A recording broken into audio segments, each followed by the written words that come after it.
আমরা আগে প্রশ্ন করি, কোরআন তোমাকে আমরা শুনতে এসেছি, ও বলো কোরআন তোমার নাম কি? আল্লাহ রাব্বুল আলামিন বলেন কোরআনুল কারীমের মধ্যে, কোরআনের সাথে সাথে উত্তর দিয়ে দিলেন, বাল হুয়া কুরআনুম মাজিদ। আমার নাম কোন লালটু নয়, ভল্টু নয়, চকলেট নয়, টয়লেট নয়, ট্যাবলেট নয়। আমার নাম হচ্ছে বাল হুয়া কুরআনুম মাজিদ। আমার নাম কুরআনুম মাজিদ। সম্মানিত ভাইরা আমার, এরপরে আমরা কোরআনুল কারীমকে জিজ্ঞেস করি, ও কোরআনুল কারীম তোমার বাসা কোথায়? কোরআনুল কারীম সাথে সাথে বলেন, ফি লাউহিন মাহফুজ। আমার বাসা হচ্ছে ফি লাউহিন মাহফুজ। সেই ফি লাউহিন মাহফুজে আমার বাসা। আমি তোমাদের পার্শ্ববর্তী দেশ ভারত থেকে আসি নাই।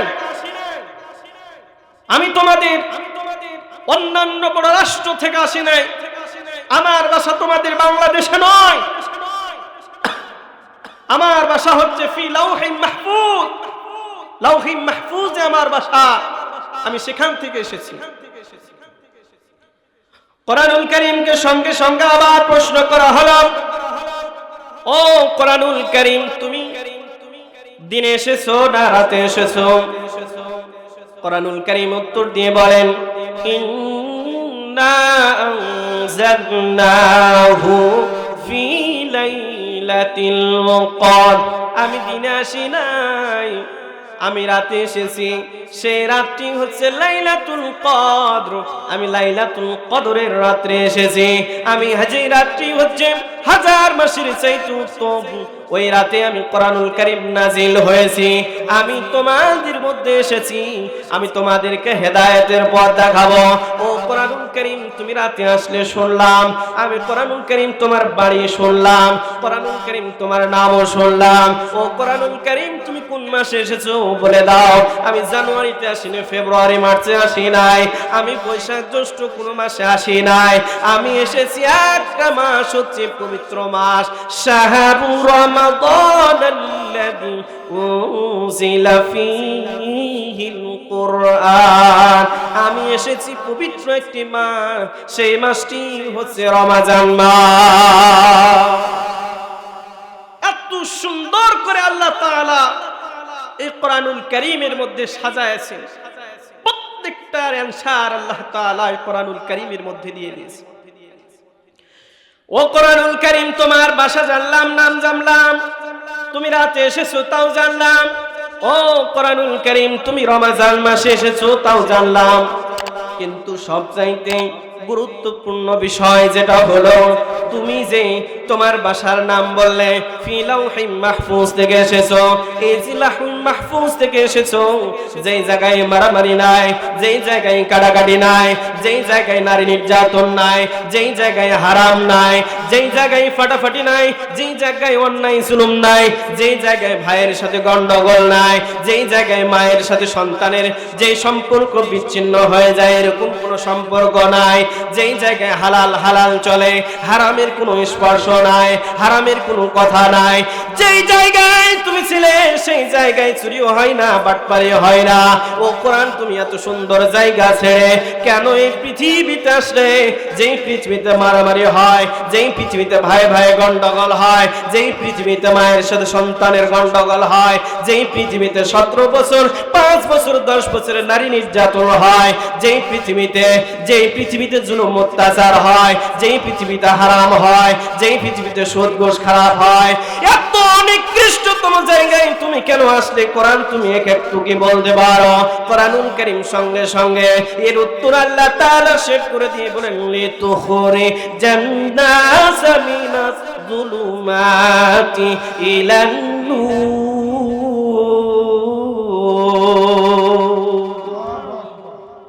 আল্লাহ রাব্বুল আলামিন এই কোরআনুল কারীমকে এত সুন্দর করে সাজায় দিয়েছেন। কোরআনুল কারীমকে উত্তর করার সঙ্গে সঙ্গে বলেন, আমি এই জন্য এসেছি। মানুষগুলো সেই সময় অন্ধকারে হাবুডুবু খাচ্ছিল, মানুষগুলো জিনার কাজে লিপ্ত হয়ে গিয়েছিল, মানুষগুলো গুনার কাজে লিপ্ত হয়ে গিয়েছিল, মানুষগুলো বেপরোয়া হয়ে গিয়েছিল, মানুষগুলো জুলুম অত্যাচার কিছুই বলতে চাচ্ছিল না, মানুষগুলো অন্ধকারে জুলুমের শিকার হয়ে যাচ্ছিল, মানুষগুলো পথ হারায় দিয়েছিল, মানুষগুলো অন্ধকারে ডুবে যাচ্ছিল। ওই সময় আমি মানুষদেরকে আলোর পথ দেখার জন্য, সঠিক পথ দেখার জন্য, সঠিক পথ প্রদর্শন করার জন্য আমি কোরআনুল কারীম পৃথিবীর বুকে এসেছি। সুবহানাল্লাহ। সম্মানিত আজকের তাওহীদি জনতা ভাইরা আমার, এই কোরআন এত সুন্দর একটি কিতাব, যেই কোরআন মানুষকে পথ দেখানোর জন্য আসলো, যেই মানুষকে আলো দেখার জন্য আসলো, যেই কোরআন মানুষকে অন্ধকার থেকে আলোর দিকে নিয়ে আসার জন্য আসলো, সে কোরআন ছেড়ে আমরা আজকে দূরে সরে আছি। আজকে সত্য হলেও, দুঃখজনক হলেও সত্য যে আমরা কোরআন পড়তে 100 জনের মধ্যে 90 জনই জানি না, 10 জন জানলেও 5 জন আবার সঠিকভাবে পড়তে পারি না, কোরআন সম্পর্কে বুঝি না, কোরআন অনুযায়ী আমল করি না। আমাদের এটা হচ্ছে দুঃখজনক। সম্মানিত মুসলিমবৃন্দ, কোরআন সম্পর্কে আমাদেরকে জানতে হবে। কোরআন এমন একটি কিতাব, যে মানুষ যদি কোরআনুল কারীম মানতে চায়, কোরআনুল কারীম যদি মানতে চায়, কোরআনুল কারীম যদি বুঝতে চায়, কোরআন অনুযায়ী যদি আমল করতে চায়, কোরআন অনুযায়ী আমল করে আল্লাহর বিধান অনুযায়ী যদি আমল করতে চায়, হাদিসে এসেছে যে ব্যক্তি কোরআন মানলো, যে ব্যক্তি কোরআন অনুযায়ী আমল করলো, যে কোরআনের হুকুম মেনে নিল, যে কোরআনের সঠিক গাইডলাইন বুঝে নিল, কোরআন অনুযায়ী আমল করলো, হাদিসে এসেছে এই কোরআন আমলকারী আল্লাহর পরিবারভুক্ত হয়ে যাবে। সুবহানাল্লাহ। এই কোরআন যদি কেউ মানতে চায়, আমল করতে চায়, বুঝতে চায়, এই যেটা নিষেধ করেছে সেটা নিষেধ মেনে নিয়েছে, যেটা হারাম করেছে হারাম মেনে নিয়েছে, যেটা হালাল করেছে হালালকে মেনে নিয়েছে, আল্লাহ রাসূল সাল্লাল্লাহু আলাইহি সাল্লাম বলেন যে তারাই হচ্ছে আল্লাহর পরিবারভুক্ত হয়ে যাবে, অন্তর্ভুক্ত হবে। কিন্তু দুঃখজনক হলেও সত্য এই কথা বলতে হয়, কোরআনুল কারীম সব কিছু দিয়েছেন, কিন্তু কোরআনুল কারীমের মধ্যে যেগুলো আমাদের স্বার্থে আসে, যেগুলো আমাদের বিরুদ্ধে চলে যায়, সেগুলো আমরা মানতে চাই না, যেগুলো আমাদের জন্য স্বার্থে আসে সেগুলো মেনে নিই। এক কথাই বুঝতে যেটা বোঝাতে চাই, যে কোরআনুল কারীম যদি আমাদের জন্য যে বিষয়টা সহজ হয় সেটা আমি মেনে নিতে চাই, আর যেটা সহজ না হয় সেটা আমি বাদ দিয়ে যেতে চাই। আল্লাহ বলেন আফাতুমিনুনা বিবাদিল কিতাবি ওয়া তাকফুরুনা বিবাদ। কোরআনের কিছু অংশ মানবা, কিছু অংশ মানবা না, তা হতে পারে না। কোরআনের যেটা সহজ হবে সেটা মানবার, যেটা কোরআনের তোমার বিরুদ্ধে চলে যাবে সেটা মানবা না। এটাই তো হচ্ছে আমাদের। মসজিদে যদি আলোচনা করতে যান, যদি ইমাম সাহেব সুদের বিরুদ্ধে কথা বলে, সভাপতি সুদখোর হয়, সভাপতি রেগে যায়। আর যদি পর্দার সম্পর্কে আলোচনা করতে যায়, সেক্রেটারির বউ যদি এনজিওতে চাকরি করে, সেক্রেটারির গায়ে লেগে যায়। যদি আপনাদের এলাকাতে নাই, ভালো এলাকা, সবাই দিনদার পরেশগার, সুদ নেই, ঘুষ নেই, বেপর্দা নেই, সবাই নামাজ পড়ে, সুদ ঘুষ থেকে বিরতি আছে। আপনাদের এলাকায় আছে নাকি? আপনাদের এলাকা তো আছে। সম্মানিত মুসলিমবৃন্দ, তাহলে সব জায়গাতেই ঘুষ, বেপর্দা, সুদ, নারী নির্যাতন, এমন এক পর্যায়ে আমরা পৃথিবীতে পৌঁছেছি। 7 বছর 5ম শ্রেণীর বাচ্চাও নির্যাতনের শিকার হচ্ছে। আমরা এমন এক যুগে এসেছি, রাস্তার পাগলি পর্যন্ত গর্ভবতী হচ্ছে। কিছুদিন আগে দেখলাম যে একটা গর্ভবতী পাগলি, সেন্স নাই, রাস্তায় ঘুমায় থাকে। সে বলে আমাকে, যখন আমি ব্রিজের তলে শুয়ে থাকতাম, কিছু নরপুরুষ আছে, কাপুরুষ আছে, যে তারা আমাকে বেপরোয়া ভাবে নির্যাতন করে, নির্যাতনের এক পর্যায়ে আমি আজকে প্রেগনেন্ট হয়েছি, আজকে আমার পেট প্রসাব করেছে, আমার বাচ্চা হয়েছে। নাউযুবিল্লাহ। এত নিম্ন পর্যায়ে যেতে পারে মানুষ যে একজন রাস্তার পাগলিও আমাদের কাছে নিরাপদ থাকতে পারে না। কতটা খারাপ হতে পারে, পশুর মতন আচরণ হতে পারে যে একজন রাস্তার মহিলা, পাগলি মহিলা পর্যন্ত নিরাপদে থাকতে পারে না। সম্মানিত আজকের মুসল্লিবৃন্দ, তাহলে আমাদেরকে যদি কোরআনের ভয় থাকতো তাহলে আমরা জীবনে এই সমস্ত কাজের দিকে লিপ্ত হতে পারতাম না। সম্মানিত মুসল্লিবৃন্দ, যে কোরআন শোনার জন্য আবু জেহেল, আবু লাহাব, উতবা, সাইবা, আবু সুফিয়ান এরা পর্যন্ত বিশ্ব নবীর কোরআন তেলাওয়াত শুনেছে, কিন্তু দুর্ভাগ্য হলেও আমরা মুসলমান কোরআন শুনতে চাই না। যদি শুনতে চাইতাম, বলেন এই অত্র অঞ্চলে মাত্র কেইটি মানুষ আছে? আরো মানুষ আছে, কিন্তু কোরআনের প্রতি আগ্রহ নেই। আবু জেহেল, আবু লাহাব, উতবা, সাইবা সেই জামানার সবচাইতে বড় কাফের, ইসলামের বিরুদ্ধে সবচাইতে যারা শত্রুতা করেছে আল্লাহ রসুলের সাথে, তারাই হচ্ছে আবু জেহেল, আবু লাহাব, উতবা, সাইবা, আবু সুফিয়ান। কিন্তু তারাও রাসূলের কোরআন শুনেছে, কিন্তু দুঃখজনক হলো আমরা মুসলমান কোরআন শুনতে চাই না। এখানে যদি ঈদের পরে অনেক জায়গায় দেখেছেন কিনা জানি না, ঈদের পরে সাংস্কৃতিক অনুষ্ঠান হয়, বেপরোয়া ডান্স হয়, মহিলা ভাড়া করে নিয়ে আসা হয়, শিল্পী নিয়ে আসা হয়, সেই জায়গায় অনলাইন আবার টিকিটও কাটা লাগে, তারপরও টিকিট আর পাওয়া যায় না। কিন্তু কোরআনুল কারীমের জন্য আজকে এই মাহফিলের জন্য যারা আয়োজন করেছে, টাকা দিয়ে নিজ অর্থায়নে কোরআন শোনার জন্য এত সুন্দর একটা আয়োজন করেছে, অথচ মানুষের অভাব। আল্লাহ রাব্বুল আলামিন বলেন, ইন্নামাল মুমিনুনাল্লাযীনা ইযা যুকিরাল্লাহু ওয়াজিলাত কুলুবুহুম ওয়া ইযা তুলিয়াত আলাইহিম আয়াতুহু যাদাতুহুম ঈমানান ওয়া আলা রাব্বিহিম ইয়াতাওয়াক্কালুন।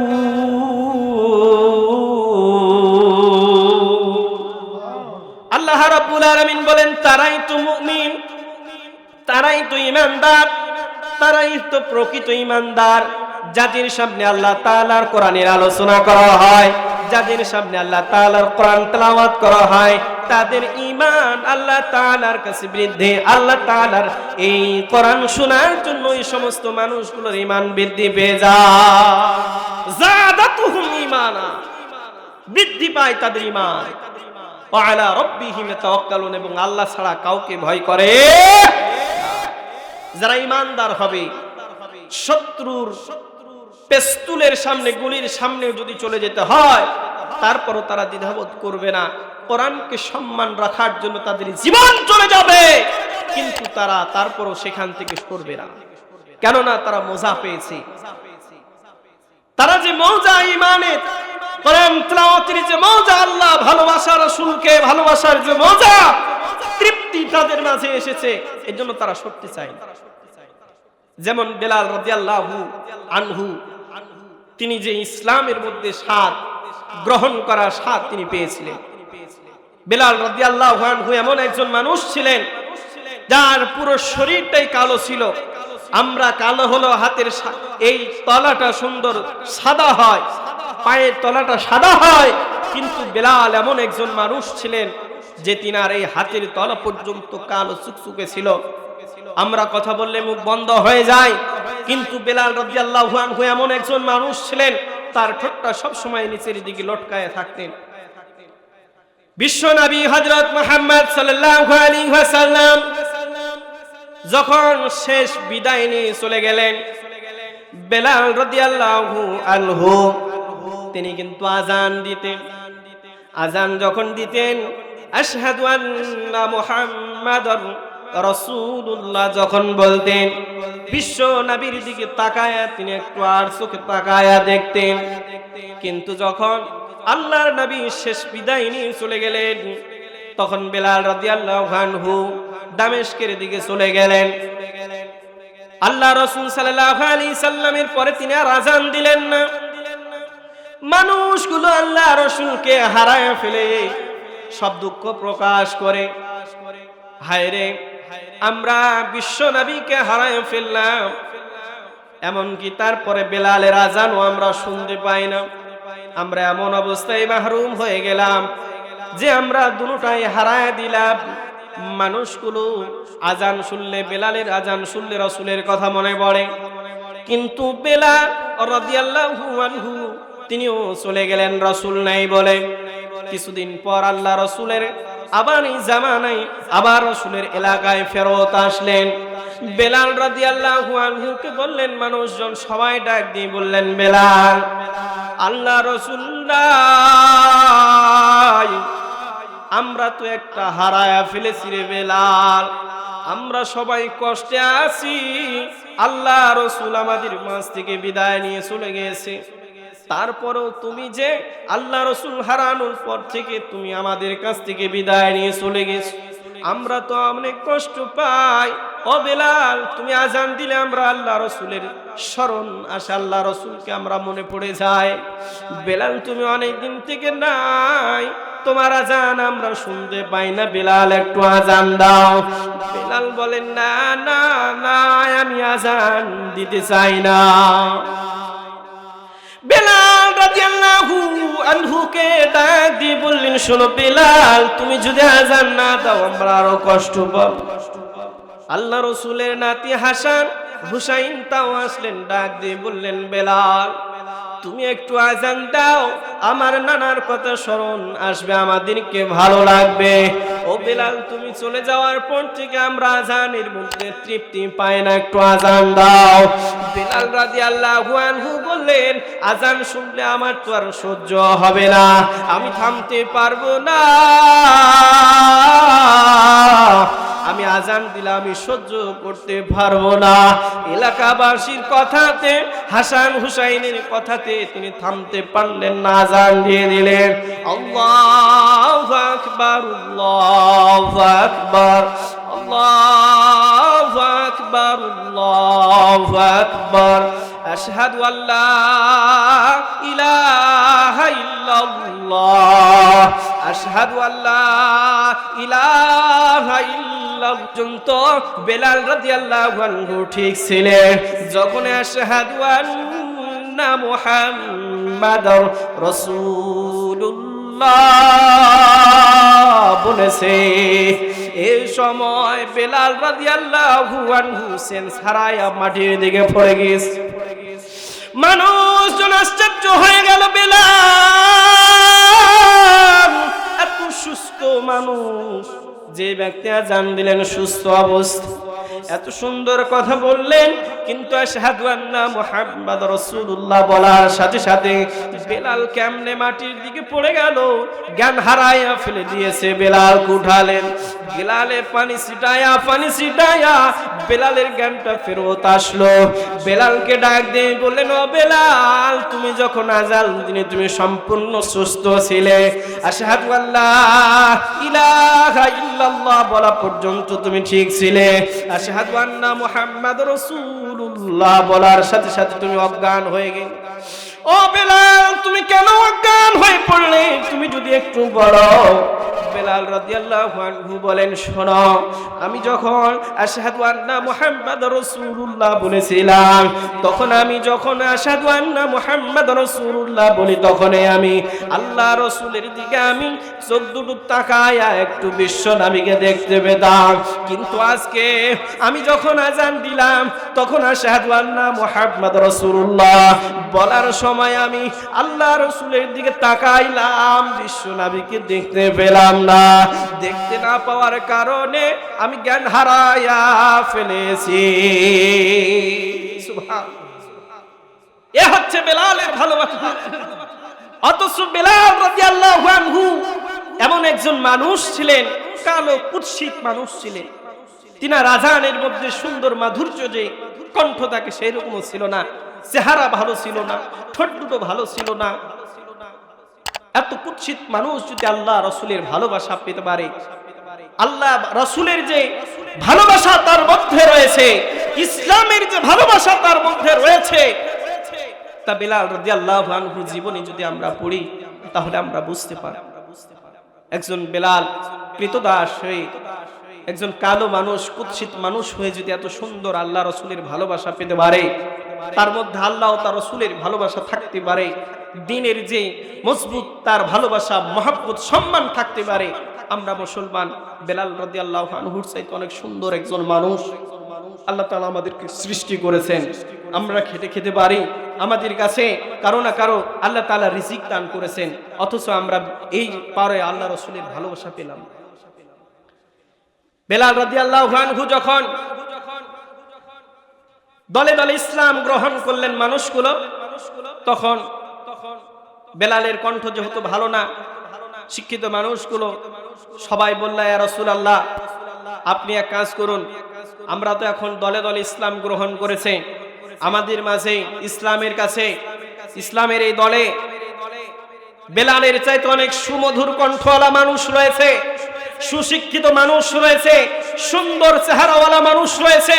ইয়া রাসূলুল্লাহ, আপনি বেলালকে চেঞ্জ করে একটা সুন্দর কণ্ঠওয়ালা, সুমধুর, সুশলিত কণ্ঠের একজন মুয়াজ্জিন নিয়োগ করুন। আল্লাহ রসুলকে তারা সবাই এ কথা যখন বললেন, একদিন দুই দিন পর পর আল্লাহ রসুল সাল্লাল্লাহু আলাইহি ওয়াসাল্লাম বেলাল রাদিয়াল্লাহু আনহুকে বললেন, হে বেলাল, তোমাকে আমি একটা নতুন মুয়াজ্জিন নিয়োগ দেওয়া হয়েছে, ফজর থেকে তোমার আর আজান দেওয়ার প্রয়োজন নেই। বেলাল রাদিয়াল্লাহু আনহু এমন একজন মানুষ ছিলেন, তিনি কাঁদতে শুরু করলেন, পুরোটা রাত তিনি কান্নায় ভাসায় দিলেন। বেলাল রাদিয়াল্লাহু আনহু কাঁদতে কাঁদতে রাত পার করে দিলেন। ফজরের রক্ত হয়ে গেল। ফজরের রক্ত যখন হয়ে গেল, নতুন মুয়াজ্জিন আজান দিয়ে দিল। মানুষগুলো দলে দলে ঝাঁক ধরে ধরে ধরে মসজিদের দিকে আসলেন, নামাজ আদায় করতে আসলেন। কিন্তু আমাদের এখনকার মতো তো আগের মতো তো ঘড়ি ছিল না, সময় দেখার মতো। তেনারা ফরজা হলে, আলোকিত হলে নামাজের জন্য আয়োজন করতেন বা তারা দেখতেন। সবাই অপেক্ষমান, নামাজের সময় মনে হয় আসছে, কিন্তু রাত ফুরায় না, সকাল হয় না। এমন তো অবস্থায় মানুষগুলো আনাগোনা শুরু করে দিল। জিবরাইল আলাইহিস সালাতু ওয়াস সালাম আল্লাহ রাসূল সাল্লাল্লাহু আলাইহি ওয়াসাল্লামের কাছে আসলেন। ইয়া রাসূলুল্লাহ, আজকে কি ফজরের আজান দেবেন না? বিশ্বনবী বললেন, জিবরাইল, আজকে তো আজান হয়েছে, সুমধুর সুশলিত কণ্ঠের আওয়াজে আজান হয়েছে। আকাশ বাতাস মুসল্লিরা জাগে জাগে নতুন মুয়াজ্জিনের আজান শুনে সবাই নামাজে এসেছে, মসজিদ ভর্তি হয়ে গেছে। জিবরাইল আলাইহিস সালাতু ওয়াস সালাম বললেন, ইয়া রাসূলুল্লাহ, না না, আজকে আজান আল্লাহ তাআলার আরশ পর্যন্ত পৌঁছায় নাই। আপনি যদি নামাজ আদায় করতে চান, সকাল যদি করতে চান, তাহলে বেলাল যেখানে আছে বেলালকে আপনারা ডেকে নিয়ে আজান দেন। বেলালকে আজান না দেওয়া পর্যন্ত সকাল হবে না। সুবহানাল্লাহ, কত আল্লাহ ওয়ালা একজন ব্যক্তি। বেলাল রাদিয়াল্লাহু আনহু দিকে দোয়া করেন, রব্বুল আলামিন, আমার ঠোঁটটা নিচের দিকে নেমে যায়, আমি তো নিজে থেকে বানাইনি, তুমি একমাত্র আল্লাহ আমাকে এইভাবে বানাইছো। ও রব্বুল আলামিন, আমার চেহারা তো সুন্দর না, আমি তো নিজে থেকে আমার চেহারা বানাই নাই, একমাত্র তুমি আল্লাহ আমার এই চেহারা এইভাবে কালো কুৎসিত করে তৈরি করেছো। রব্বুল আলামিন, মানুষ কথা বললে তাদের কণ্ঠ দিয়ে সুন্দর মাধুর্য কথা বের হয়ে আসে, কিন্তু আমার কণ্ঠ দিয়ে বের হয় না, আমি কোনো কষ্ট পাই নাই। কিন্তু আজকে আমার এই কণ্ঠের কারণে আল্লাহ রাসূলকে আমি দেখতে পাই না। আমি একজন কুৎসিত মানুষ, আমার অর্থ নাই, সম্পদ নাই, রাসূলের সাথে আমি চলবো। আজান দেওয়ার মহব্বতে, আজান দেওয়ার অশিলায় বিশ্বনবীর পাশে আমি থাকতে পারি, বিশ্বনবীকে আমি দেখতে পারি। ইয়া আল্লাহ, আমি শুধু চেহারার জন্য, কণ্ঠ ভালো না এই জন্য, ঠোঁট আমার ঝুলে থাকে এই জন্য, কণ্ঠের জন্য আমি বিশ্বনবীকে দেখতে পেলাম না। এই সব একমাত্র তোমার কারণে আল্লাহ। আমি তোমার জন্য, আমার এই চেহারার জন্য, এই কণ্ঠের জন্য দেখতে পেলাম না। ওইদিকে আল্লাহ তাআলা বেলাল রাদিয়াল্লাহু আনহুর দোয়া কবুল করে নিয়েছেন। বেলালকে ডাক দেওয়া হলো, বেলাল তুমি যদি আযান না দাও আজকে সকাল হবে না। বেলাল আসো আসো আসো। বেলাল সাথে সাথে আযান দিলেন। আল্লাহ রাব্বুল আলামিন সাথে সাথে ফজরের ওয়াক্ত করে দিলেন। মানুষগুলো নামাজ পড়লেন, এমনকি সকাল হলো, সবাই নামাজ পড়ে বাসার দিকে চলে গেলে। সুবহানাল্লাহ।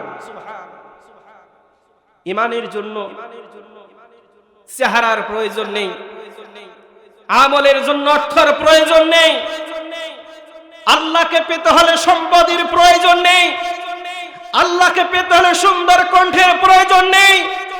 আল্লাহকে পেতে হলে একটাই প্রয়োজন, সেটা হচ্ছে আমার এই কলব। এই কলব যদি আমার মধ্যে থাকে, পরিষ্কার থাকে, তাহলে আমার জান্নাত পাওয়া আমার জন্য সহজ হবে, আমার ঈমান মজবুত হবে, আল্লাহর ভালোবাসা, আল্লাহর মহব্বত আমার মাঝে, আপনার মধ্যে বৃদ্ধি পাবে। আর এমনিতেই সারা জীবন কোরআন শুনলাম, নামাজ পড়লাম, সিজদা দিতে দিতে কপালকে কালো ঘট্টা ফেলে দিলাম, কিন্তু তারপরে আমার আপনার কাজ হবে থাকা লাগবে, আমার কলবকে পরিষ্কার থাকা লাগবে। বিশ্বনবী হযরত মুহাম্মদ সাল্লাল্লাহু আলাইহি ওয়াসাল্লাম বলেন, শোনো, মানুষের যতদিন পর্যন্ত এই কলব পরিষ্কার থাকবে ততদিন পর্যন্ত মানুষ সঠিক পথে থাকবে। আর এই কলব যদি নষ্ট হয়ে যায়, তার ঈমান সবকিছু নষ্ট হয়ে যাবে। মানুষকে সঠিক পথে থাকতে হলে ঈমান এনেছি, ঈমান এনেছি এটা বললেই তো হবে না। ঈমান এমনিতে হয় না। ঈমান আনতে হলে মুখে, অন্তরে বিশ্বাস করতে হবে। ঈমান আনতে হলে অন্তরে বিশ্বাস করতে হবে, মুখে স্বীকৃতি দিতে হবে। 3 নাম্বার হচ্ছে কাজে বাস্তবায়ন করে দেখাতে হবে যে আমি একজন ঈমানদার, আমি একজন মুসলমান। বাপ দাদার সূত্রে মুসলমান হয়েছি, সে সূত্রের বাহানা দিয়ে এই ইসলাম চলতে পারে না। ইসলামকে চালাতে হলে অন্তরে বিশ্বাস করতে হবে, মুখে স্বীকৃতি দিতে হবে, বলতে হবে এবং কাজে বাস্তবায়ন করতে হবে। অন্তরে যা বিশ্বাস করেছি, মুখে যা বলেছি, কাজে বাস্তবায়ন করে দেখার নামটাই হচ্ছে ঈমান। শুধু বললাম মুসলমান, বাপে গরু জবাই করে মুসলমানি দিয়েছে তাই মুসলমান, 200-300 লোককে দাওয়াত দিয়ে খাওয়াই দিয়েছে, এর নাম মুসলমান নয়। মুসলমান হলে স্বীকৃতি দিতে হবে, অন্তরে বিশ্বাস করতে হবে, মুসলমান হলে কাজে বাস্তবায়ন করে দেখাতে হবে। তখনই বোঝা যায় কে মুসলমান, তখনই বোঝা যায় কে প্রকৃত মুমিন। শত্রুরা, কাফেররা যদি আক্রমণ করে আমরা দূরে সরে যাই, কিন্তু বিশ্বনবী হযরত মুহাম্মদ সাল্লাল্লাহু আলাইহি সাল্লামের জামানায় সেই সমস্ত সাহাবীরা জান দিয়ে, মাল দিয়ে, তিনারা সবাই আল্লাহ রাসূলের সাথে সহযোগিতা করেছে। সম্মানিত ভাইরা আমার, যেই কথা বলতে চাচ্ছিলাম, ঈমান আনার জন্য, ঈমানকে বৃদ্ধি করার জন্য, যেহেতু কোরআন সম্পর্কে, যেহেতু কোরআন তাফসিরুল কোরআন মাহফিল, কোরআন সম্পর্কে বলতে হবে। এই কোরআন আল্লাহ রাসূল যখন তেলাওয়াত করতেন, আবু জেহেল, আবু লাহাব, উতবা, সাইবা, আবু সুফিয়ান এরাও আল্লাহ রাসূলের কোরআন শুনতে আসতো। আল্লাহ রাসূলের কোরআন শুনতে আসতো। আল্লাহ রাসূল যখন কোরআন তেলাওয়াত করতেন, সবাই, আবু জেহেলেরা কোরআন শুনতে আসতো। আবার যখন কোরআন তেলাওয়াত শেষ হয়ে যেত, ফজর রক্ত হতো, তারা আবার কোরআন শুনে আবার বাসায় চলে যেতেন। আবার দিনে যখন আসতেন, মানুষের সামনে বলতেন, ভাই সব, ওই যে মুহাম্মদ আছে সাল্লাল্লাহু আলাইহি ওয়াসাল্লাম, ওই মুহাম্মাদের কাছে তোমরা কেউ যাবে না, কোরআন পড়তে যাবে না, তাকে জিনে ধরেছে, সে একটা পাগল, সে মানুষকে জিন করে, জাদু করে, তার ওই কোরআন নামক একটা জিনিস সে তেলাওয়াত করে পড়ে, ওটা শুনতে যাও। মানুষদেরকে তারা দিনের বেলায় ভাষণ দিতেছে মঞ্চে মঞ্চে, আর বলে তোমরা মুহাম্মদ এর কোরআন শুনতে যাবা না, এই যে তোমাদেরকে দাওয়াত দেয় নাকি দাওয়াতে যাবা না। তাকে পাগল হয়ে গিয়েছে, তাকে জিনে ধরেছে, সে জাদু করছে। যারাই যায় তারাই মুহাম্মাদের দলে তারা অন্তর্ভুক্ত হয়ে যায়। দিনের বেলায় বলে, আবার রাতে তারা কোরআন শুনতে যায়। হঠাৎ করে রাত্রে কোরআন শুনছে, শুনতে শুনতে ফজরের রক্ত হয়েছে, সকাল হলে মানুষ দেখতে পাবে, তাড়াহুড়ো করতে যে আবু জেহেল, আবু লাহাব, উতবা, সাইবা, আবু সুফিয়ান এরা ধাক্কা লেগে গেছে। আবু জেহেল করে কে? নেতা মানুষ তো। আজকের নেতার চাইতে যেগুলো পাতি নেতা আছে তাদের বক্তব্য, তাদের কথা কিন্তু বেশি জোরাল। তো এই আবু জেহেল ধাক্কা লেগে গেছে। আবু জেহেল বলে কে? আবু লাহাব বলে আবু জেহেল আমরাই তো। তোমরা কি করো এখানে? আবু লাহাব, উতবা, সাইবা বলে নেতা তুমি যে প্রশ্ন করো আমরা কি করি, তো তুমি কি করো এখানে? আবু জেহেল বলে শোনো, এভাবে কোরআন শুনতে আসলে তো হবে না, মুহাম্মাদের দলে সবাই অন্তর্ভুক্ত হয়ে যাবে, চলো সবাই এখান থেকে পালায় যাই, আগামী রাত থেকে আর কেউ কোরআন শুনতে আসবে না। সবাই চলে গেলেন। সকাল হয়ে গেল। সকাল হওয়ার সাথে সাথে আবু জেহেল মনে মনে কয়, আজকে সবাইকে তো আমি বলে দিয়েছি, কড়া ভাষণ দিয়েছি যে কেউ কোরআন শুনতে আসবে না। আবু জেহেল কয়, আজকে কেউ কোরআন শুনতে আসবে না, আজকে আমি মন প্রাণ উজাড় করে নো টেনশনে নো চিন্তাতে আমি কোরআন শুনবো, কেউ আমাকে আর বাধা দিতে পারবে না। আবু জেহেলের যে বক্তব্য, আবুল লাহাব তুই বলে যে আবু জেহেল তো নিজেই আমাদেরকে নিষেধ করেছে, ও তার কোরআন শুনতে আসবে না। আর আবু লাহাব তো কয় আমি তো দ্বিতীয় নেতা, আমি গেলে আমি যাব, আমার সাহস আছে, কিন্তু উতবা, সাহেব, আবু সুফিয়ান যারা আছে এরা তার কোরআন শুনতে আসবে না, এরা তো এমনিতেই আসবে। আবু লাহাবের ওই বক্তব্য ভালো করে শুনুন। আবু লাহাবের ওই বক্তব্য, আবু সুফিয়ানের ওই বক্তব্য, উতবার ওই বক্তব্য, সবার একই বক্তব্য। আবু জেহেল নিষেধ করেছে কেউ কোরআন শুনতে আসবে না, আমি আজকে কোরআন শুনতে যাব। আবু জেহেল আসবে না, আবু লাহাব, উতবা আসবে না, আবু সুফিয়ান আসবে না, উতবা আসবে না। এইভাবে সবার একই বক্তব্য।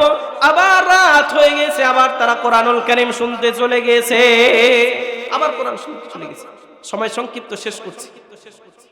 আবু জেহেল, আবু লাহাব, উতবা, সাহেবা বিশ্বনবী কোরআন তেলাওয়াত শুরু করে দিলেন। বিশ্বনবী কোরআন তেলাওয়াত শুরু করলেন। তারা দাঁড়ায় দাঁড়ায় কোরআন শুনে, নো টেনশন, কেউ তো আসেনি। আবু জেহেল মনে করে আমি তো একাই, দাঁড়ায় দাঁড়ায় কোরআন শুনে। আবু জেহেল মনে করে একটু পরে আমি বসবো। কোরআন শুনতে শুনতে শুনতে সকাল হয়ে গেছে, বসা তো দূরের, দাঁড়ায় থাকে, বসার সময়টুকু পায় না, তাড়াহুড়া করে বের হয়ে গেছে। আবার এই কাফেরগুলো আবার একসাথে আবার ধাক্কা। আবু জেহেল বলে আবু লাহাব কি খবর, কালকে না আমার সাথে তোমরা অদবদ্ধ হয়েছো? আবু লাহাব বলে নেতা নিচে পটর পটর করো, নিজের কথা নিজের ওয়াদা নিজেই তো রাখতে পারো না, তুমি কোরআন শুনতে এসেছো কেন বলো? অনেক লম্বা ঘটনা, সংক্ষিপ্ত করে দিচ্ছি। আবু জেহেল বলে আবু লাহাব এইভাবে আর হবে না, সিগনেচার করো, সিগনেচার, কেউ কোরআন শুনতে আসবে না। আজ থেকে যদি আমরা এই সিগনেচার করার পরে যদি কেউ কোরআন শুনতে আসে, আমার অর্থগুলো সব নষ্ট হয়ে যাবে, সব সরকারের খাতে চলে যাবে। আবু জেহেলও সিগনেচার করলো। আবু জেহেল বলে আবু লাহাব করো। আবু লাহাব বলে আবু জেহেল তুমি নেতা, তুমি আগে সিগনেচার করো, তারপর আমরা করি। কিছু নেতা আছে না, বক্তব্য দেওয়ার সময় জানমাল সব দিয়ে দিবে, আন্দোলনের সময় নেতাই আর থাকে না, পাতি নেতারাই জীবন দিয়ে বসে থাকে। বলেন দেশে যত যুদ্ধ হয়েছে, যত আন্দোলন হয়েছে, নেতার বেটারাও নাই, নেতাও নাই, নেতার 14 গোষ্ঠী নাই, পাতি নেতারাই জীবন দিয়ে বসে আছে। ঠিক কিনা? আছে না? এরকমই তো হয়। আবু লাহাব বলে আবু জেহেল তুমি যে সিগনেচার করতে চাও, কি সিগনেচার এটা কি জানো? অর্থ সম্পদ সব নষ্ট হয়ে যাবে, সরকারের খাতে চলে যাবে। তো তুমি যে শর্ত, তুমি যে ওয়াদা করাচ্ছ, তুমি নিজে আগে সিগনেচার করো। আবু জেহেল অস্তায় পস্তায় তিনি সিগনেচার করলেন, সবাই সিগনেচার করলে আবার চলে গেল। আবু জেহেল বলে চলো বাড়ি চলো। সকালবেলা আবার মানুষদেরকে বলে তোমরা কোরআন শুনতে আসো না। আবার রাত্রি হয়ে গেল, আবু জেহেল কয় আমরা সবাই সিগনেচার করেছি, আমরা আর কেউ কোরআন শুনতে যাবে না, আমি একমাত্র নেতা আবু জেহেল আজকে কোরআন শুনতে যাব। ওদের অর্থ সম্পদের ভয় আছে, ওরা কেউ যাবে না। আবার রাত যখন হয়েছে, বিশ্বনবী আবার কোরআন তেলাওয়াত শুরু করে দিয়েছে। বিশ্বনবীর কোরআন তেলাওয়াত শুনতে আবার তারা হাজির হয়ে গেছে। কি মজার বিষয়, সবাই এক এক ভাবে সবাই হাজির। আবু জেহেল তো এরা তো সম্পদ নষ্ট হয়ে যাবে, কেউ তো যাবে না, আমি আজকে প্রাণ উজাড় করে কোরআন শুনবো, কেউ যাবে না। আবু লাহাবের ওই কথা, উতবার ওই কথা, সাইবার ওই কথা, সবাই আবার কোরআন শুনতে চলে গেছে। আবার একই অবস্থা, ফজর হয়ে গেছে, কোরআন শুনতে শুনতে ফজর হয়ে গেছে। তাড়াহুড়া করতে গিয়ে আবার দেখা হয়ে গেছে। আবু জেহেল কয় আবু লাহাব কালকে যে সিগনেচার করলা তোমার কি মনে নাই? আবু লাহাব বলে আবু জেহেল নেতাজি, নেতার দায়িত্ব পালন করেন আপনি, নিজে যে সিগনেচার করেছেন আপনার কি স্মরণে নাই? আবু জেহেল বলে এভাবে আর হবে না রে কাজ, সবটি দুষ্টুটি আজকে বাটপাটটি সবটি এক জায়গায় ঘুমাবো, কেউ কোরআন শুনতে যাব না। যদি আজকে সবাই এভাবে কোরআন শুনতে আসি, মানুষ জেনে গেলে তো সবাই মুহাম্মাদের দলে দলে চলে যাবে।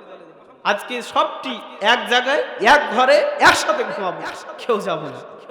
এভাবে ঘুমায়ে গেলেন। এবার সকালে আবার মানুষদেরকে ঢাল ঢক্কা দিয়ে শুরু করে দিলেন। তিনারা যুক্তি করলেন, শোনো, কোরআন যদি এইভাবে শুনতে যাও তাহলে তোরা মুহাম্মদ নামক এই ইসলামের জন্য তারা জয় হয়ে যাবে। তো কি করা যায়? শুনে রাখো, এবার এই মুহাম্মাদের কোরআন শুনতে যাব না। সকাল বেলায় মানুষদের মাঝে বর্ণনা করে দিবে, বলে দিবে। কি বলবে আল্লাহ তাআলা রেকর্ড করে নিলেন, وقال الذين كفروا لا تسمعوا لهذا القرآن والغوا فيه لعلكم تغلبون। আল্লাহ, আবু জেহেল বললেন শোনো, এভাবে কোরআন শুনতে থাকলে তো সবাই ইসলাম গ্রহণ করে নেবে, মুহাম্মদ জয়ী হয়ে যাবে।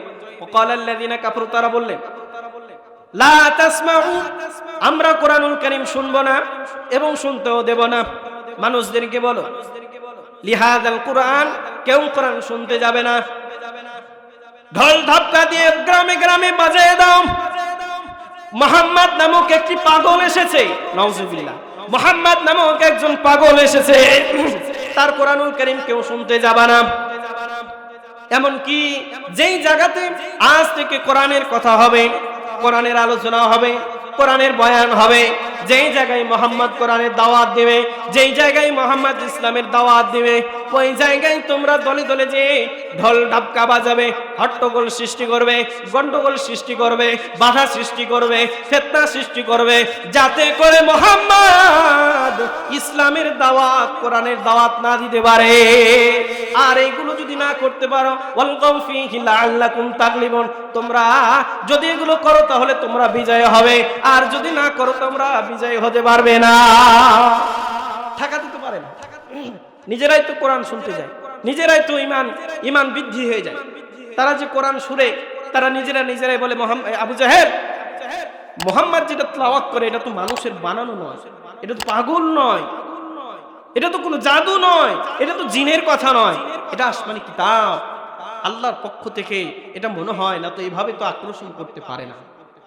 তারাও বুঝতো যে এই কোরআন যেন তেন কোরআন নয়, এই কোরআন মানুষের বানানো কিতাব নয়, এটা কোনো পণ্ডিতের বানানো কিতাব নয়, এটা একমাত্র আল্লাহ তাআলার মহাগ্রন্থ আল কোরআন, যেটা আমাদেরকে আল্লাহ তাআলা রাসূল সাল্লাল্লাহু আলাইহি সাল্লামের উপর নাজিল করে দিয়েছে।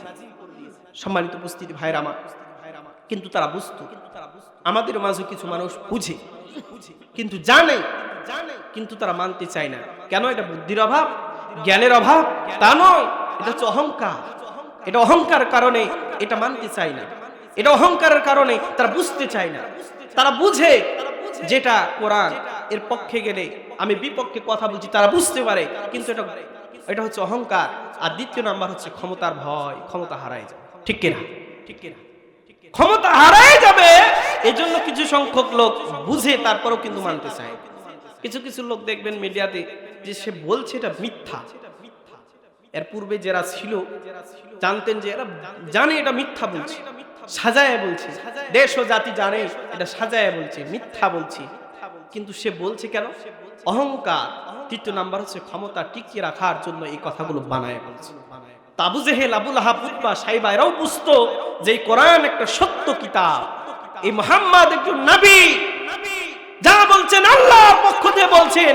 কিন্তু আবু জেহেল এটা বুঝতো, কিন্তু বুঝে নাই কেন? অহংকার। আর দ্বিতীয় নাম হচ্ছে ক্ষমতা। যদি আমরাও মেনে নিই তাহলে তো মুহাম্মদ নেতা হয়ে যাবে, আমরা তার আমাদেরকে কেউ মেনে নিতে চাইবে না। জোরে কোন ঠিক কিনা?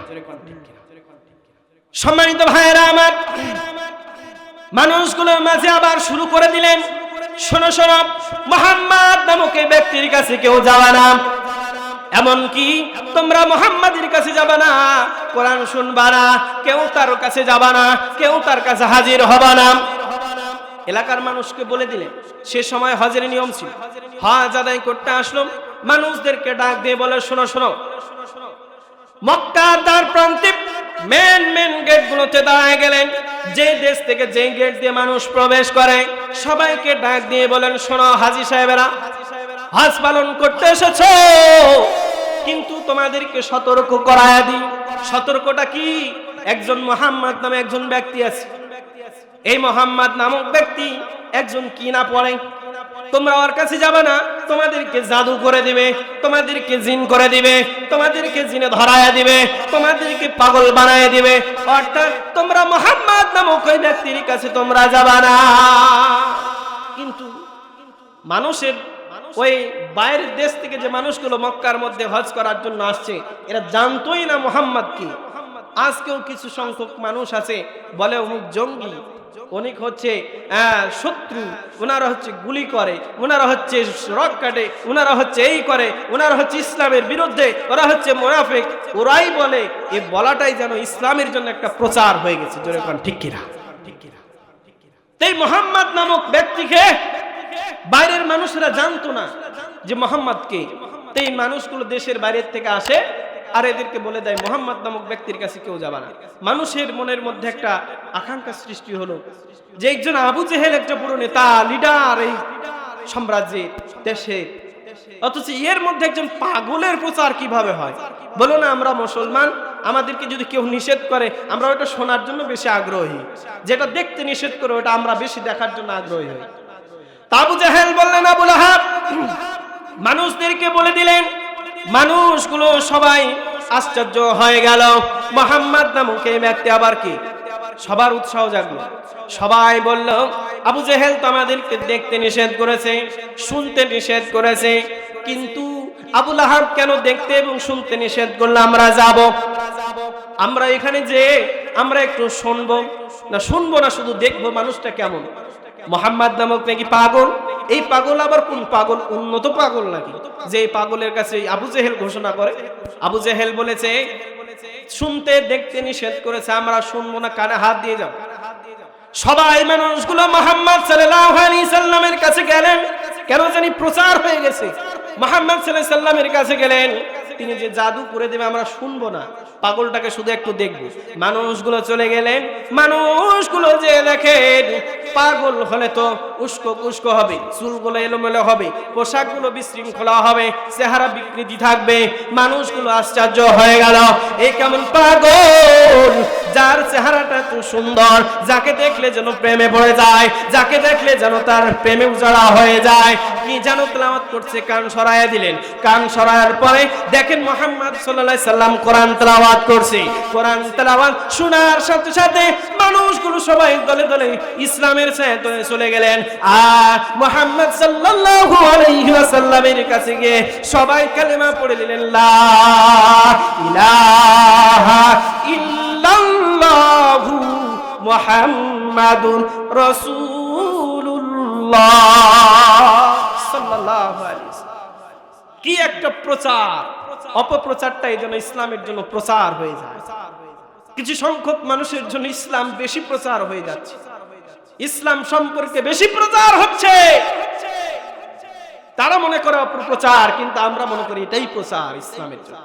মুহাম্মদকে কেউ চিনতো না, দেশ বিদেশের মানুষগুলো বুঝতো না, কিন্তু তারা যখন আবু জেহেল প্রচার করলেন, অপপ্রচার সৃষ্টি করলেন, ওই দলে দলে মানুষগুলো সবাই ইসলাম গ্রহণ করল।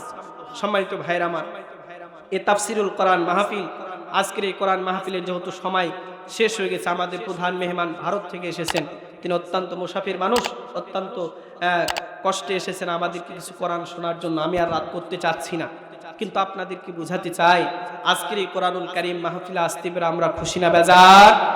আর একটু জোরে বলেন, খুশি না বেজার? একটা হাত তুলে দেখান কে কে খুশি নাই। সবাই খুশি আছি, এটা জোরে খুশির ঠেলায় আমরা বলে ফেলেছি। ওই এক মানুষ, ওই তার ছেলে চাকরি পেয়েছে না, মসজিদে যে আল্লাহুম্মা ইফতাহলি পড়বে, কিন্তু বলে ইন্না লিল্লাহি ওয়া ইন্না ইলাইহি রাজিউন। বলে চাচা কে মরলো? বলে মরে নাই, আমার বেটা চাকরি পেয়েছে। তো তুমি যে ইন্না লিল্লাহ পড়লা, তো বলে খুশির ঠেলায় বার হয়ে গেছে। তো কথা হচ্ছে যে এটা এসে আমরা মাহফিল শুনতে এসেছি, খুশির ঠেলায় বের হয়ে গেছে। হ্যাঁ, তো আমরা এই মাহফিল শুনতে এসেছি, আমরা মাহফিল শুনবো, কিন্তু আপনাদেরকে শেষ মুহূর্তে আমরা একজন মারা যাব মানুষ, আমরা কেউ পৃথিবীতে থাকতে চাইবো না। আমাদেরকে কিছু ঈমান আমল নিয়ে পৃথিবী থেকে চলে যেতে হবে। দেখুন আমরা আজকে ঈদের ময়দানে, ঈদের নামাজের পরে কত মানুষ মারা গিয়েছে, কত স্বপ্ন নিয়ে ওই যে দৌলতদিয়া ঘাটে বাস উল্টায় পড়ে যে কত মানুষ মারা গিয়েছে, কত মানুষ, কত যুবক অ্যাক্সিডেন্ট হয়ে মারা গিয়েছে। আমরা কেউ পৃথিবীতে থাকবো না। সময় আমাদের 60 বছর 70 বছর, এর ঊর্ধ্বে মানুষ বাঁচে না, এর ঊর্ধ্বে কেউ থাকে না। যদিও থাকে এটা আল্লাহর একটা বড় নিয়ামত, থাকতে পারে, কিন্তু 60-70 বছরের বেশি মানুষ বাঁচছে না। সম্মানিত মুসল্লিবিন, আজকেও আমরা এখান থেকে যাব, আমরা আগামী বছর কেউ পাবো কিনা জানি না, কিন্তু আমাদেরকে নিয়ত করতে হবে যে আমরা এই পৃথিবীতে বেঁচে থাকা অবস্থায় কিছু একটা আমল করে যেতে পারি। আর রাসূলুল্লাহ সাল্লাল্লাহু আলাইহি ওয়াসাল্লাম বলেন, শোনো, তোমরা যদি কেউ পৃথিবীতে বেঁচে থাকো, সৎ কাজের নিয়ত করো, তাহলে তোমরা এই সৎ কাজের নিয়ত করার কারণে আল্লাহ তাআলা তোমাদের আমলনামায় সাথে সাথে সব লিখে দিবে। আর যদি তোমরা খারাপ কাজের নিয়ত করো, যতক্ষণ পর্যন্ত না করবে ততক্ষণ পর্যন্ত লেখা হবে না। তা আমরা এমন কিছু কি নিয়ত করতে পারি আজকের এই ময়দান থেকে, যে আল্লাহ আমরা বেঁচে আছি, এই পৃথিবী থেকে চলে যাব, এই পৃথিবীতে কেউ থাকবো না। আল্লাহ আমরা একটা নিয়ত করতে পারি, শেষ মুহূর্তে আল্লাহ আমার জীবনের জন্য এটা যেন অশিলা হয়ে যায়, আল্লাহ এটার জন্য যেন আমি মাফ পেয়ে যেতে পারি, আল্লাহ এটার জন্য আমরা যেন জান্নাত পেতে পারি। এরকম কি নিয়ত করতে পারি? একটু নিয়ত করতে পারি আমরা?